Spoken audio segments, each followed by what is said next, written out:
Hey, what's going on? Welcome to the Doug Show. My name's Doug Cunnington, and we have a special guest today. And like normal, I am having such a hard time pronouncing simple names, actually. So, Sarah, you're here, and your last name is Clow, right? Yes, that was good. That was great. We practiced a lot before we started recording, and today we're going to talk about how to improve your revenue, increase your revenue, and just do well with display ads. So, Sarah, thanks for joining me today. Yeah, thanks for having me. Who are you and what do you do? You're from Ezoic, so I'll let hmm you talk about yourself a little bit here. Yeah, well, I've had a ton of roles since I started working at Ezoic about 3 years ago. We were a much smaller company when I started working here, and now we're surpassing 400 employees. So it's kind of insane to see that shift, but it just means that me myself has been able to do a lot of different things at Ezoic and really understand how we operate. But my official title as of today is the Director of Brand Marketing. So that kind of umbrellas like a lot of things, but my team basically manages our affiliate program, Zoic's brand reputation in online communities, and then just social media elements. Gotcha. Congratulations. Yeah. So just today you're enabled. Sorry, Yeah, no. I just mean like as of today because it's ever changing. got Um, it.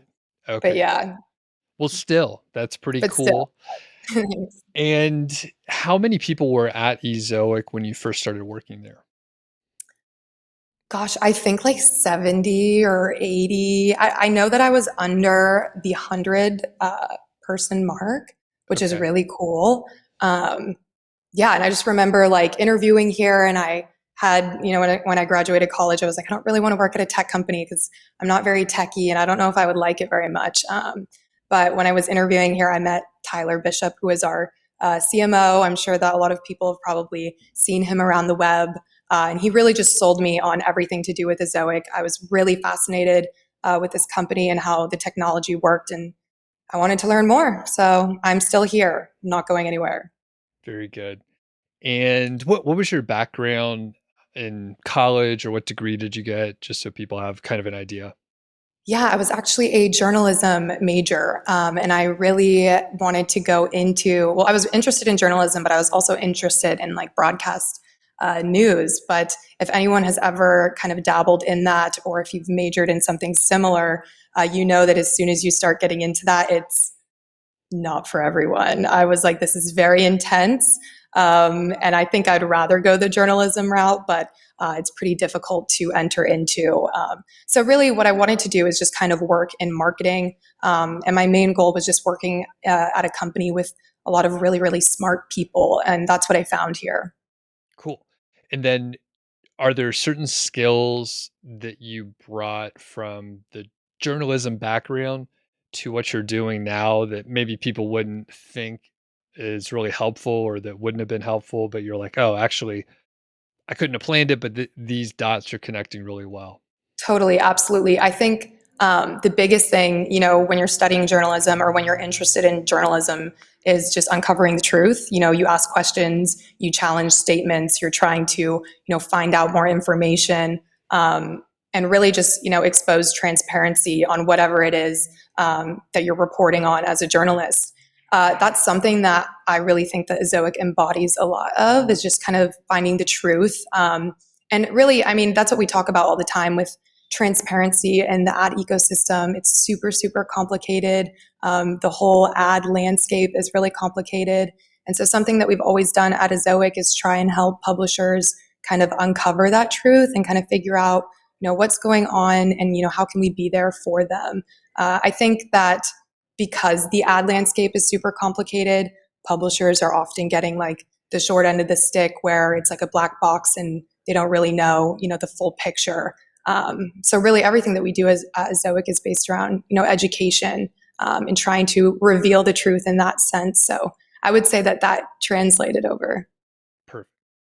Well, that leads us into some of the questions that we have here really perfectly. And one thing, while you're working at Ezoic, we're going to try and talk generally about this. So I don't want people to think, we're Yeah, just only talking about Ezoic. So these are right. general questions.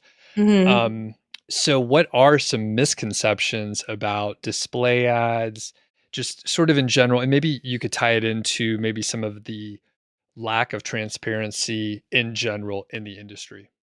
Totally. Yeah, I mean, I think when it comes to display ads, there's so many misconceptions. And again, I think it's just because like there is that lack of transparency. One thing that we always look at least in marketing at Ezoic, is the Lumiscape, the display landscape. Are you familiar with what I'm talking about? Nope. It's basically like a map. So if you Google it, it's Lumiscape. So it's a map that kind of shows you all of the different ad tech that is in the middle of like the publisher or the marketer to the publisher. And it's super complicated. You don't need to like analyze it, but if you were to like look it up on your phone and take one glance at it, you'll see like, okay, this is a super complex landscape. And I think because of that, there's going to be, naturally so many misconceptions just about display ads in general. But I think the biggest one that we're still facing, and this is just in my opinion today, just because I talk to publishers so often, is that people don't want to see ads on their website. Is that something that, do you ever hear that from people still? Yes. Sometimes, and Yeah, to be honest, sometimes I complain, and typically it's the poor implementations, which I'm sure we'll totally. get into. But yes, some people are like, who wants to see ads? Yep. Yeah, and I would say, like, we're probably all the same. But I think it's just because, I mean, relatively, like, ads are still new in this medium. I mean, ads have been around forever. I mean, we still see them on billboards, magazines, and things like that. But I know seeing them on a website is kind of like a new medium. And we've just kind of transitioned into that like recently. I know it probably doesn't feel recent if you're someone like who is a publisher. It probably feels like ages for you, but really, I mean, I even remember like hearing my parents kind of complain about like, oh, those ads that pop up on a web page, they don't want to see that. But I don't know. I think it is a misconception. I mean, we've done studies at Ezoic. We've published studies that have proven that websites that do have ads on them are more credible to a visitor. This is probably because, I mean, if you think about ads that or websites that don't have ads on them, it's likely that they violate Google policy, and so they can't show any ads, or it's a restricted theme. There's a lot of reasons why, but yeah, I mean, there's reports that basically show, if your website and you display ads, it's a credible source. And the matter of the fact is that they do rank higher on Google. Google's going to send traffic to those sites because they make money from them. So it's kind of a win-win all around. But I do think it is an area where people are a little bit more fearful or uncomfortable with ads. But really, if you're someone who owns a website, being uncomfortable with putting ads on your site, like that's okay. But it always comes down to like the visitor, because chances are the visitor is not going to be uncomfortable with seeing those ads, and then you make money. And talking about the visitor experience, obviously really important. And when I Yeah. was talking about complaining earlier, I try not to do it too much. Of course, no one wants to I do hear me it too. complain.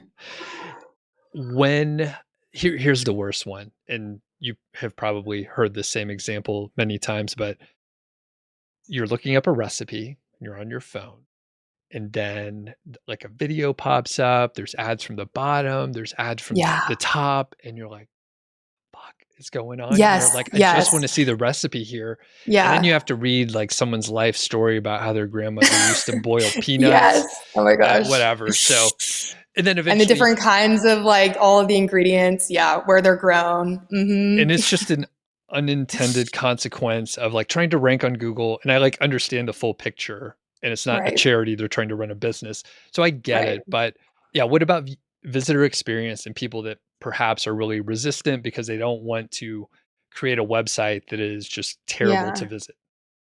Yeah. And going back to that example, it's like a perfect example. The reason that, bloggers, publishers who do that, like they do it because they're trying to keep you on the page for longer, right? So they can get, those ad impressions and keep you like scrolling a little bit longer. But yeah, I mean, that just kind of goes into like a perfect example of like why testing different ad locations is really important, like for that reason. Like if you're on your phone and you're just trying to like get the recipe really quick, like that's something that needs to be tested. So I think when it comes to like user experience and different like ad layouts, the biggest misconception there is thinking that all visitors behave the same as you do. So by that, I just mean if you have maybe fixed ads on a page. So say you have that recipe page and you decide to put an ad above the fold, like a big ad at the top, and then you can insert some video ads or whatever it may be. And then it's like a fixed, setting where it just stays that way. So then like if you're Doug and you're just trying to access that, page really quickly from your phone, maybe you're driving to the store and you're trying to look up the ingredients really quick, but you don't have any service. I realized I just made an intention on being on Driving, your phone yeah. while driving. That was a bad example. Okay, so maybe let's say you're at the store and you pull up the recipe on your phone. And that's a perfect example of like, that's where ads need to be tested.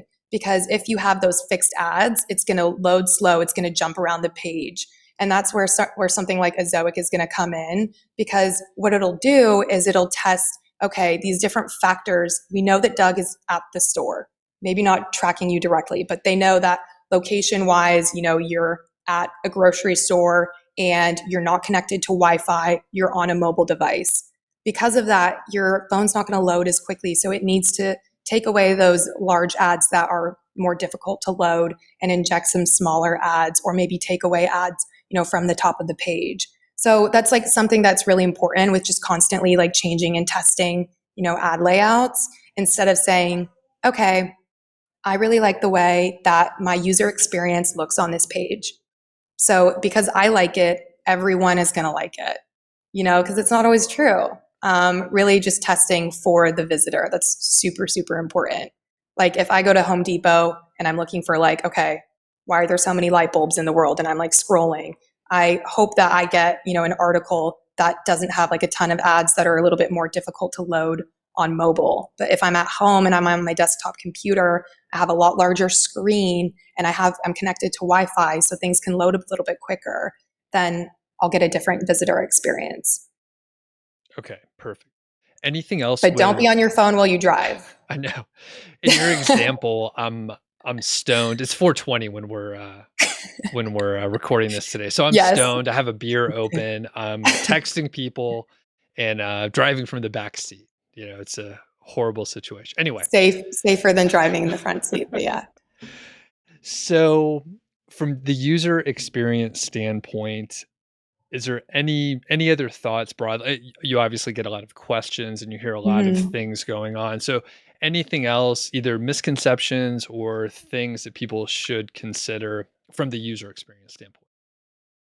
Yeah, I just think that, bringing it all back to the visitor and just like running tests. I mean, everything that we do is very data driven. So that's why I always kind of resort back to not getting super comfortable with like your site layout as something that you would prefer, like your ideal setup, because it doesn't matter, because it always comes back to the user. It's always going to be, what do they prefer? And when I say preference, I don't necessarily mean like, Sarah doesn't prefer ads above the fold. Doug doesn't prefer ads in the sidebar. So when Doug lands on a site, don't show ads in the sidebar. Because in reality, we all think ads are annoying. So it doesn't matter like what kind of location preference. But really what matters is just kind of like bidding on, different factors that advertisers are bidding on. So it's going to be those things like the location, the connectivity. There's tons of factors really that it's based on. So I think just getting comfortable with seeing changes on your site and knowing that it's all for kind of the sake of optimization. Perfect. So we're going to get into a couple areas that I was very resistant to accept before I started putting ads on any of the websites. So number one is site speed. I love a Yes. fast loading site. I get annoyed with ads, all the things that I mentioned before. And I was like, it's definitely going to make it load slower, which I think arguably like we can accept that. Like other things are For loading. sure. It's going to take a little bit longer. Yeah. But eventually I got over it. And can you talk about the impacts and maybe considerations for site speed, just in Hmm. general? And is it that big of a deal to, yeah, basically it took me a few years before it was like, okay, it's going to be okay. Yeah. You know what? And I kind of feel like a lot of people are the same, where, they were really resistant on ads because of site speed reasons. And again, like just kind of going back to what you said, like I totally agree. It is something that, when you add anything to a page, any element that you put on a web page is going to slow it down. And ads are really like no exception for that. So for you as a publisher, you just have to make the decision of like, do I want to monetize this page programmatically? And can I sacrifice maybe like some load time there? But the thing is like the way that things are kind of transitioning and moving is like there's so much better, tools out there than there were even like 3 years ago when I started working at Ezoic, to just improve your speed. So caching is going to be like the number one thing, at least for us, because you can still have a slow website. But if your cache is really good and your cache is hitting, meaning that caching is essentially your content is stored somewhere so that when someone in a faraway location accesses your website and it's cached in the stored location, then they can get that site immediately without being kind of called back to the origin. Hopefully that makes sense. But if you do have a slow website where maybe you have a lot of elements on a page that take a long time to load, if it's cached, then it's load instantly because it's stored. And then when you go to update your website, then you can update that cache. But that's something that's really important. I think a lot of people maybe don't know that. And that's why in Ezoic, we display that cache hit rate, right on your homepage. But I mean, overall, speed is something that in the past couple of years has changed a lot. I think Google really tried to standardize things by creating Core Web Vitals. You probably remember pre-Core Web Vitals days when there was like so many different like speed tools that like tested your site speed. I can think of like three off the top of my head, and they all had like a different outcome. So like your site could be fast if you plugged it into one speed tool, and then it would be slow in another one. And people were just like, what does this mean? Like, what is going on? But Yeah. I mean, overall, all that really matters is the way that your site is delivered to the end user. That's the most important thing. So that's why we come back to caching. Okay. And Yeah. then the caching that ties together with the CDN, the content delivery network, right? Yes. So Yeah. that's the Yes. geolocation, maybe a server's, 100 miles away, not 4,000 Yes. miles away. Exactly. So like we have CDNs all over the world.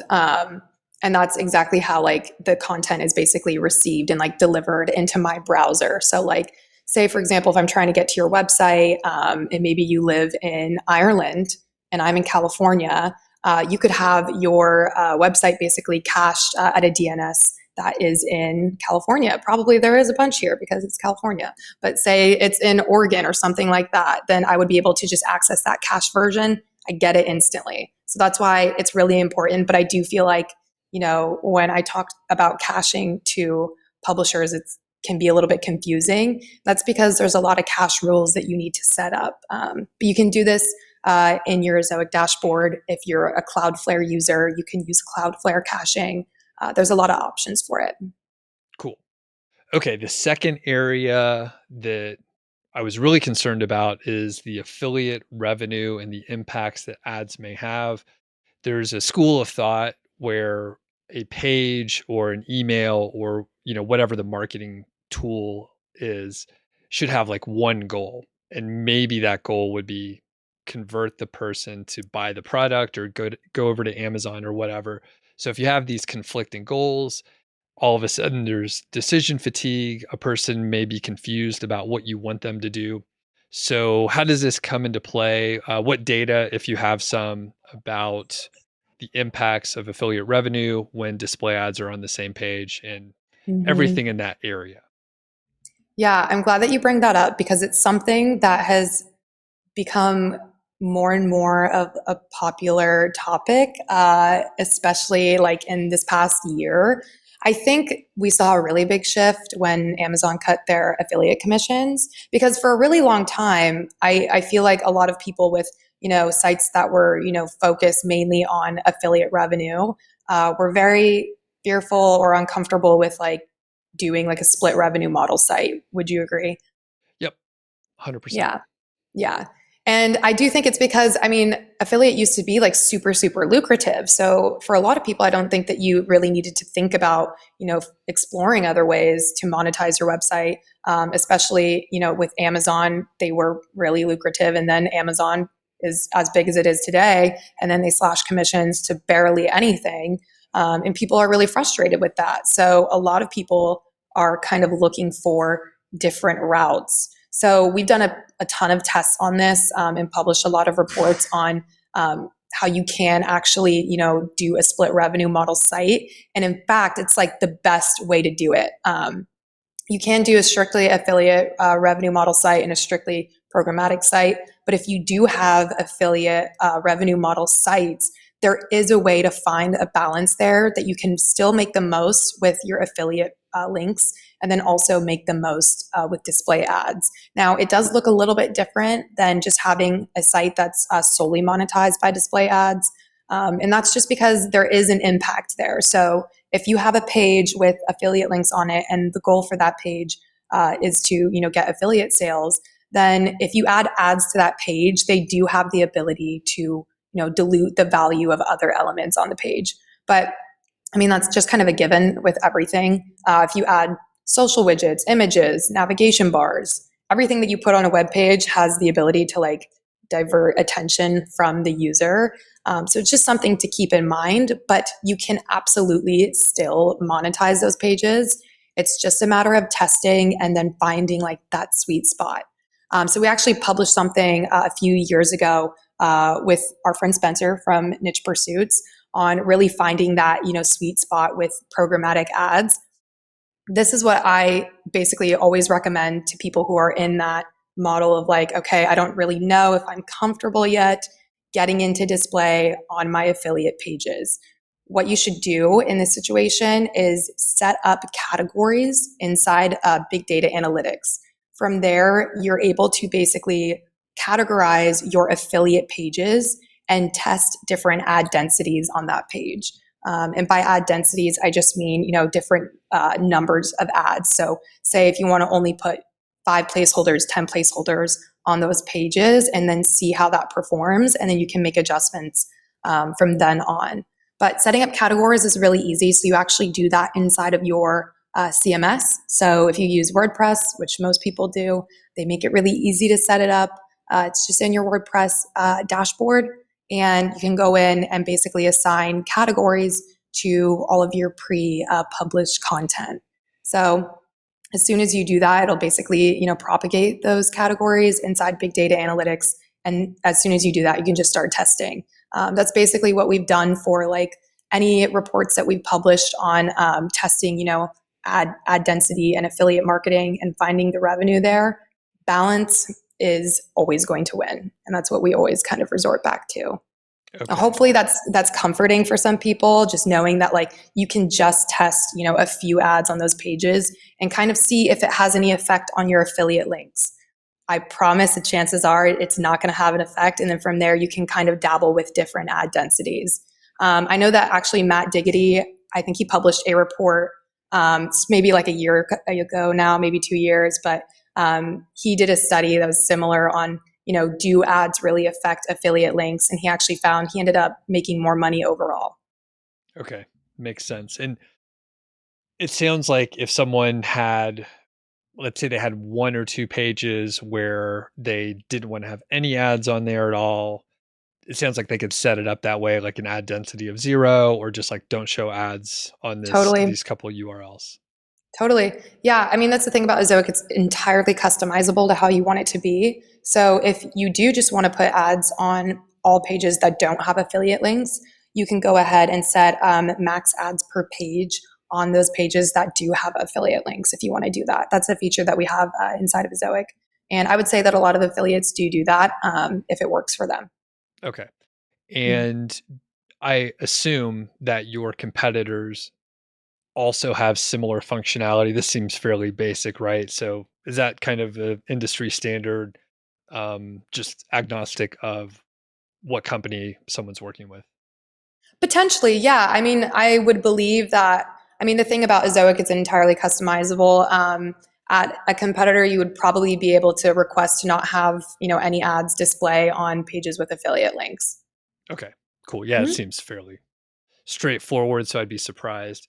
Okay, cool. Anything else with considering ads along with an affiliate site or anything else if you're selling your own products? I mean, it sounds Yeah. like because you can dial things up and down, it's all about testing and then figuring out what works for you. It's totally all about testing. And really, I just would like to encourage people to get comfortable with it. There is revenue to be missed out on there if, you say, I just want to keep this site continue or completely affiliate monetized. I do not want to dabble with any display ads kind of on that page.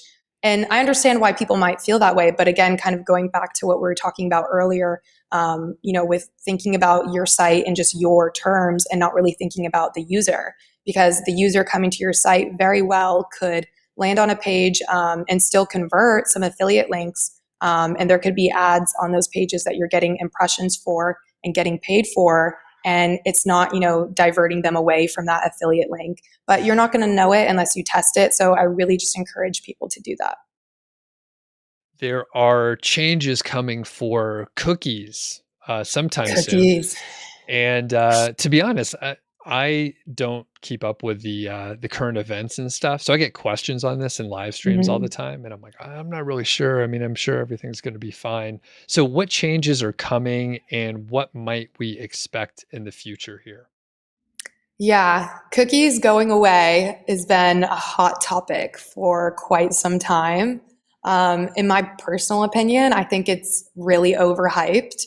And that's probably just a product of, journalism and media outlets. They kind of make it a big deal. They continue to like post about it. And honestly, I do think that a lot of people have been kind of treating it like a doomsday situation. Um, we don't think so. At Ezoic, for us, it makes no difference. We don't use cookies in anything that we do. And we just don't think it's a doomsday thing. As a publisher, I believe that like having no cookies is actually a good thing. If we were to go back to like when cookies, first were a thing, they were created by Google and Facebook to basically be able to track and get any users that advertisers wanted to target, and then give that to the advertisers. So I mean that's been going on for a long time now, and because of that, advertisers have gotten pretty lazy with their targeting because they just have cookies that make it really easy. Um, but now, I mean, with cookies going away, advertisers are going to have to put in a lot more work to seek out, those people that they want to target, and they'll do that by finding really good quality websites with really good quality traffic. So, I mean, I think it's more of a concern for the advertisers. For publishers, I think, it's really not a concern. But yeah, I don't know. I would say that one thing is like the whole thing with cookies and the doomsday effect of it. I think that there's a lot of services or whatever trying to take advantage of publishers and get them really worried about this like cookieless future and try and get them to commit to, I don't know, some kind of service or buy something.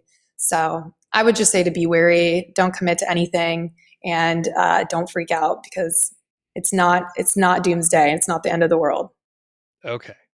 I'll start using that answer, which isn't that far from I was like, "I'm just not worrying about it too much."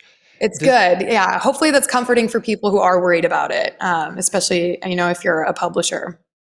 Do you know if those little pop-ups that say accept all cookies, are those gonna now go away if cookies go Oh, away? good question. 'Cause I that's another thing I hate. That's worse than ads. Yeah, I hate that too. I believe that will be going away. That'll probably be a little bit of a slower rollout before we see that going away. And then there's also like the GDPR Mhm. consent for like the UK region. I think those will remain. But yeah, I would really like to see the cookie acceptance go away because Yeah. I'm not they're sure bothersome. I'm And not they've sure gotten pretty creative with their pop-ups. It's not just like accept or don't accept. It'll be like please don't sell my data on a button or something. Yeah. I'm like, what? I don't know what it's like, because some of them you can't even access the site if you don't accept Yeah. it, and I'm like, Yeah. "Well, I'm going somewhere else." Either that, it depends on what mood I am in that day, Yeah, or I me just accept too. everything. I'm like, You're tracking me everywhere I go Me anyway." too. I So, usually go for like the no, but if it's like something weird, again, I feel like they're getting creative with their go arounds. And I'm like, sure, track me, yeah, whatever. they already have all the data anyway. Yeah. Okay. I'm like, yeah, you probably have it anyways. I have TikTok, so they probably have all my data, whoever they is. Do you that'll be a side tangent, in a second. We'll come back to TikTok in a second. Okay. I would love So, to talk about a TikTok. any tips for ad placement, the format, the size, some of the standard questions? Is that something we need to worry about too much? Yeah, I mean, I just always come back to, and I'm going to sound like a broken record here, but just testing as many things as possible. The reason for like why we're so focused in on testing all the time, and by testing, I just mean ad locations, ad types, ad sizes, formats, placements, do it all. Publishers will often ask me like how many placeholders should I put on my page, or how many ads is like too many ads, how many ads is not enough. Like again, like Ezoic will figure that out. So I say always 10 to 15 ad or placeholders per page, sorry. And I do like to refocus that a placeholder is just a potential ad location. So it's not like you're committing to 15 ads on your website. It's just giving Ezoic more variables to test. But yeah, really just like running as many tests and turning on all of the options for optimization and testing in your monetization dashboard as possible. I think that's really important just because the sooner that you do that, the quicker Ezoic is going to optimize. And then just the faster, you'll start to earn more over time. And then Ezoic, it'll allow it to show less ads because it's really optimized and kind of started to learn and understand your visitors and their behavior. So my opinion is do it all, put as many placeholders on a page as you want, turn on all the ad formats, and just let Ezoic run its tests. I get questions pretty often about increasing the EPMV, and I'm not sure what advice to give people. And I'm sure there's different scenarios. Maybe they've just Mhm. signed up and they're just starting to monetize, and it takes some time to optimize and for everything to sort of churn and optimize, to be Yeah. redundant here. But yeah, is there anything people can do to make it happen faster, or just like raise their EPMV? Maybe they realize they're at a lower spot and they hear their friends are earning more. Yeah. Yeah, this is so it's a good question because we actually recently came out with monetization scores. And this is something that became available in Ezoic Publisher dashboards just a couple of months ago. So I'm sure while a lot of people are familiar with it, I'm sure there's a lot of people who aren't. So monetization scores are essentially our way of telling you if your site is not like fully optimized. So since forever, I've always gotten the same exact question, like, how can I increase my EPMV? And as someone who works at Ezoic, and everyone here who works at Ezoic and helps out publishers, we kind of had like a standardized like checklist that we would go through a publisher's site and say, all right, you need to link your AdSense account. If you haven't used an AdSense account before, we recommend signing up for one and linking it because it's going to drive up the competition of the bids on your ad slots. There's tons of other things involved there, having an ads.txt file, having enough placeholders on a page, having this toggled on. So all of these different elements, they all attribute to different things, but holistically, like that is going to be what makes your site the most optimized, and that's what's going to allow Ezoic to improve and increase your EPMV much faster. So we decided to kind of take this internal like checklist of things that we're giving to publishers and just give it to them and put it in their dashboard. So what we did is we kind of gamified it. So, you can go through the different levels of, the monetization scores. You can see the score that your site has, and then you can see what kind of like optimization elements that you're missing out on. So if there's something that you haven't set up yet or you haven't turned on, it'll provide an explanation there, and then kind of show you like how you can turn that on or how you can do that. But yeah, having a monetization score of like a 90 to 100 is going to be the best case scenario for increasing your EPMV. So regardless if you're someone who like maybe your setup is really good and maybe you're like in the 70s or the 80s, I would go just like take a look at that monetization score, see if there's any tweaks that you can make, and then you at least know your site is like fully optimized and set up to the standard that an Ezoic representative would set it up for you. And then yeah, I would always just kind of go back to like big data analytics. What I was talking about earlier with content categories. I think even if you're not an affiliate, setting that up is super important. That'll help with your, entire content strategy. It'll show you what topics or what articles are, driving the most revenue for your site. What articles, cause people to spend the most time on your site. These are things that you really, really want to know because then you can focus on producing more content like that, and that's ultimately going to drive up your EPMV as well. Okay. And is that like a checklist that we can get a hold of? I can get the link from you for the show notes and everything? Yeah, totally. It's actually going to be inside of your Ezoic dashboard. So if you log in and you go to the levels dashboard, it's right there. You'll totally see it. But I can send you basically a link that kind of explains, navigation to it and how it works. Perfect. Before we Mhm. get to the TikTok stuff, I have a couple other questions here. So, Ezoic gets lumped in with, quote, ad networks, but it's different. Can you talk about that just in general? Yeah, yeah, it's still a thing, and I don't blame people. I think it's confusing. I mean, going back to literally what we talked about at the very beginning, the entire like ad ecosystem is so confusing. So I understand why people might think that Ezoic is an ad network, but we are actually not an ad network, and that's because we don't provide any of the ads. So what an ad network is like a direct relationship between the advertiser and like the website. So an ad network is like a company that connects advertisers to websites. And then an ad exchange is kind of like a Wall Street trading floor, is like the analogy I like to give. So you can think about it as like a lot of different ad networks, and they're all like competing and they're bidding against each other for different ad slots. Does that kind of make sense a little bit? Yes. Okay. And then Ezoic, so Ezoic is neither of those because we're really just a technology. And what we do is we give you access to the ad exchanges, ad networks, header bidders, and all the different ad demand that kind of exists inside that ecosystem. You're able to access all of those through Ezoic.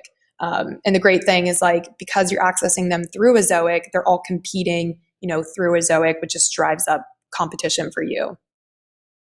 So this is the part that I struggle with is it's just it's shorthand. It's easier, if I'm talking to people that are kind of aware of what we're doing, it's easier just to say, a display ad network, and they kind of get it. And Yeah. I understand the soft. Ezoic is a software company, so it's more nuanced than that. So how do you suggest someone like me deals with it? Just I don't know if you have a like great advice or a suggestion or anything, or am I does that make sense? Like Yeah. where I'm at? Yeah, I think it's really common for people to think that like Ezoic is an ad network, but really like we're just an ad technology. I mean, I hear a lot of people say like monetization solution or like monetization provider. That's something that I hear a lot, and like all of that is accurate.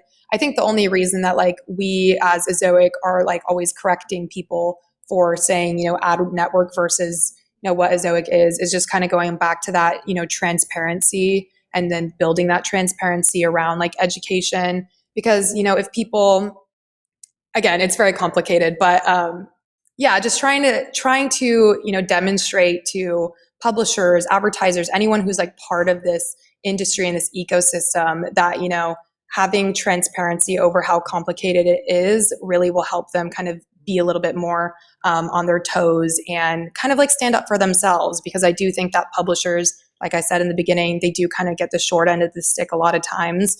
And everything that we do at Ezoic is really to help publishers not get taken advantage of, by the advertisers, the ad networks, the ad exchanges. Um, So yeah, I don't know if that helps a little bit, but just for some clarity on why we are correcting. Sure. Very good. Well, it totally makes sense because, well, it is a more nuanced conversation. So if you are just, you're chatting at a higher level, there's no need to like be as specific. And then Right. later on, you understand if like the conversation is leading that way or something. But I could Totally. imagine like different areas, things that I'm interested in where I like know really, deep amount of knowledge. But if people don't care about it, then it's kind of dumb for me to go Right. super Right. deep on it. Which there will always be. So Yeah. yeah. Okay, very good. And what is coming up from Ezoic here in the next year or so, or the next several months? So quite a lot. I mean, anyone who's been familiar with Ezoic, maybe in the past year, or maybe you are an Ezoic user, you would know that we're constantly coming out with new products. And also, we're really focusing on products just outside of like display ads. So we're constantly coming out with like SEO tools. Leap was a really big tool that came out for us last year to help publishers with core web vitals. So really everything that we do is focusing on like streamlining the process for publishers to run a successful business, run a successful website, and not have to worry about the ever changing system where Google is constantly putting in new algorithm updates or speed rules or things like that. We're really just trying to make the publisher's life easier. But I will say that it's going to be a very big year for video. I'm sure that a lot of people can probably expect that just because we've seen that across the board from a lot of different social media platforms, and video just seems to be like a hot topic. But it's something we've been working on for years, is really rolling out these technologies that are going to help people not only implement like a video strategy into their content strategy, because I know for a lot of people, it's a little bit scary thinking like I'm, focused on writing content. I don't know how to create videos. I don't know how to, outsource a video or something like that. We're going to come out with technologies that help make that easier for you. And then also releasing technologies that will drive traffic to your website through video without relying on Google, which is a really, really big one because everybody relies on Google for their traffic. And I know that's something that publishers are constantly looking for different outlets for, driving audience to their site. Awesome. And that was a very skillful way not to give too much information, but I, Thanks. I know some of the I know some of the stuff you're talking about and it's Yes. pretty cool. So that'll be very Yeah, exciting when you're able to share more. we're excited. So we can expect for this year. And we could talk about basic though, right? Yes. Yeah. Basic is something that is actually just started rolling out. So I'm sure that not too many people are familiar with Basic. Basic is essentially, it's very similar to Ezoic, but it's not as, I guess, robust.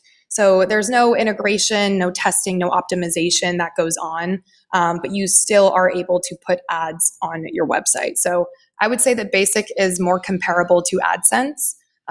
If you're familiar with AdSense or you've used AdSense, you know that it's pretty easy to set up. It's kind of like auto ads.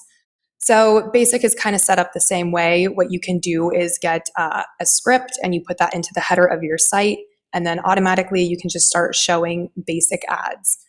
It's really, really simple, but the caveat to it is really simple. So because you don't have any testing or optimizations going on, it doesn't earn nearly as much as Ezoic. And that's just kind of like the fact of it is. I mean, we've seen that when comparing, AdSense to Ezoic. Ultimately, you're always going to earn more with something like Ezoic because there's that testing going on. But I mean, when it comes to basic, like I know that there's a lot of publishers out there who have never used display ads before. They've never monetized their site before in any way, and they might just be a little bit nervous or timid to get started with it. So basic is a really good kind of starting point to kind of like test the waters of advertising. But as soon as you start kind of like rolling in some income from there, you're definitely going to be interested in like what else is out there and how you can earn more from ads. And that's where Zoic comes into play. Okay. So it's like you said, it's comparable to AdSense. So really it's Mhm. like maybe the first step that someone would go towards for display ads. But if they're Yes. already Mhm. using Ezoic or a similar more sophisticated solution, they they wouldn't want to use basic. This is really just the first Correct. step. Okay. Totally. Yeah. If you're using Ezoic right now or anything similar, going to basic would likely be just like a downgrade. If you're interested in making less money, you could do it. But I Yeah. don't imagine that anybody is. So yeah, if you're using Ezoic currently, it's definitely not something that you would want to try out. But again, I know that there's a lot of publishers out there who are fearful of the integration, of name server integration, and maybe they just want to test out, how they can display ads on their website and start making money from it. So it's a great tool. Again, like you said, a kind of a stepping stone, a starter. Yeah. Okay. Very good. Anything else Ezoic wise or basic before we do circle back to TikTok? I can't wait. Yeah, I mean, one thing I will say just about Basic, the website is basic.website for anybody who's interested in kind of testing it out. Because it is kind of like auto ads, it really takes a few minutes to set it up and like put it on your website. You can start earning money from it. I think the thing that's most interesting about it that people would probably like to know is that just from the testing that we've done, it will earn more than AdSense. The reason for that is because we're using Ezoic's ad demand. So what we were talking about earlier with like Ezoic giving you access to ad exchanges, header bidders, ad networks. It's all of those same, ad demands, and it's given to you also with Google's ad exchange through Basic. So you're going to get better ad demand. Again, it's still like very basic ads because they're injected, just a few on a page, and there's no testing going on. But we have just better demand than AdSense provides. So the thing with Basic, and this might be a little bit confusing, it does earn more than AdSense. It earns less than Ezoic. Okay. Somewhere right in the middle. Okay. Yes. Yeah. Got it. Okay. Tell us about TikTok. What are you into? I deleted it off my phone a Did couple months you? ago because it was just showing me like ladies with not many clothes on, which is cool, but I was Interesting. just wasting a lot of time. But the algorithm, you know, Uh it huh. really uncovers a lot. But anyway, yeah. So what are you doing? So how long did you have it for? I don't remember, maybe month or a couple months or something. Okay. I think that might be why. So I've had TikTok for a long time. I should probably delete it. It's a huge time consumption in my life. It's like distracting. But I'm also someone, do you remember Vine? Yes. Okay, so I loved Vine. And when Vine came out, I was like, this is the peak of social media. This is the best social media. It's better than Instagram. It's better than whatever. It's better than Facebook. It's the best. And I thought it was going to blow up and like just be this great thing. And then Twitter bought it and sold it. And it went away. And now TikTok is really what Vine like could have been. So I think I kind of gravitated to TikTok because of that reason. I was pretty reluctant to get it at first because it was like, it's never going to be Vine. Um, but I remember listening to a podcast, and it was Matt Navarra's podcast. It's called like the Social Media Geek Out. And he was interviewing someone from the New York Times who said, TikTok is so addicting. And this was like a reporter. And I was like, okay, if this person is saying it's so addicting and they said it's because of the algorithm, then I got to check it out. So I downloaded it and I kind of got the same thing where like I feel like for a couple months like the algorithm was just nothing that I'm interested in. And I don't know how it kind of changed and progressed, but now I just get videos that like relate so much to my life and experiences that I've had, just kind of like teasing at, something you've gone through, or just, I don't know, it's all dependent on your location too. So if I travel somewhere, I feel like I get TikToks that are catered to that location. So if I'm on a vacation, it'll show me TikToks of like things to do when you're in Denver, like stuff like that. And I'm like, that's so helpful actually, because I'd like to know that information. So now it's just like a time warp of Yeah. spending time on TikTok. And then do you create anything or you're just a consumer? I don't. I don't. Okay. I'm a little nervous too. Okay. Yeah, I have not yet created any TikTok videos. I feel like it's kind of hard. Maybe it's just because I don't know how. It's probably pretty easy um, to I connect it to the audio or whatever. I don't know. It does seem a little difficult, and I had some friends, and they were working on some of the transition videos, like where you turn, and then I don't even know how to describe it well, but like s you wave in front of the camera, Yeah. and then, all of a Yeah. sudden I have hair, right? Like, something like Yes. that. So they were working on that, and it wasn't easy. They spent a lot of time for each transition, like timing it just right and syncing the Yeah. music and all this stuff. Yeah. So, It's hard yeah, work for people that do it. I mean, power to them. I couldn't figure it out. I was feeling kind of like, okay, I should know how to do this, right? Like, yeah. I'm a millennial. I was gonna say I'm getting old now, so I'm like I don't even want to learn a new thing. But I may install it again because you're the Mhm. second person in 2 days to say, oh, you got to check it out again. Blah It's blah great. blah. But It's the yeah, best. it was a time suck. I was like, I should Mhm. definitely be doing something else right now. They have a newer feature where you can now just like direct message any like TikToks that come up on your feed to any of your friends. And that's just created like an even more time warp because now it's like something's funny or like something relates to one of my friends or family members and I just like direct that to them and then they'll send funny ones back to me. And so not only do I go through all the ones that have been sent to me personally, I go through all the ones on like my page. I don't even know. Yeah. But yeah. And you know it's crazy too because I don't follow anybody on TikTok. Like the big thing is like the For You page, the algorithm. Um, but even though I don't follow people, it will always show me people that I know who've posted on TikTok, even if I don't follow them. I think it pulls that from my other social medias or something, but it's Yeah. weird. Yeah. Oh man. Yeah, Yeah. All the data mining they're doing behind there. I yeah. don't even want to think about that part, but I will okay. say when it comes to like independently created videos, like TikTok being the biggest one, or like Snapchat, Reels on Instagram, all of that's expected to grow like 40%. I think it's more than 40% in the next 3 years. Wow. So if you look at that, and also just to give you like a comparison, like Netflix or streaming platforms like Netflix, those are expected to grow 3% in the next 3 years to give you like an idea of like the boom of independently creative videos right now. So video is just it's a gold rush and that's why just kind of going back to like video strategy and finding out a way to kind of implement that into your content strategy if you haven't already. It's super super important and like the time is now because I think we're going to see. I mean, we're already kind of in that boom, but just as someone who's a content creator, a publisher, website owner, I really recommend figuring out how to start working that into your strategy. And even if it's like outsourcing video creation for your website or for any of your content to support it.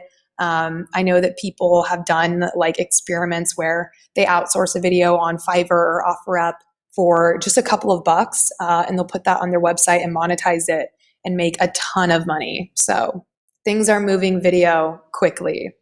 Cool. I'll have to work on my dance moves and transition Yeah. and get I think get you're in a moving on good TikTok. position. Yeah. Yeah, you haven't seen me dance, so Okay. not gonna work on Well, that, I'll be but waiting for that. Okay. all right. Well, Sarah, where can people find you if they want to, connect?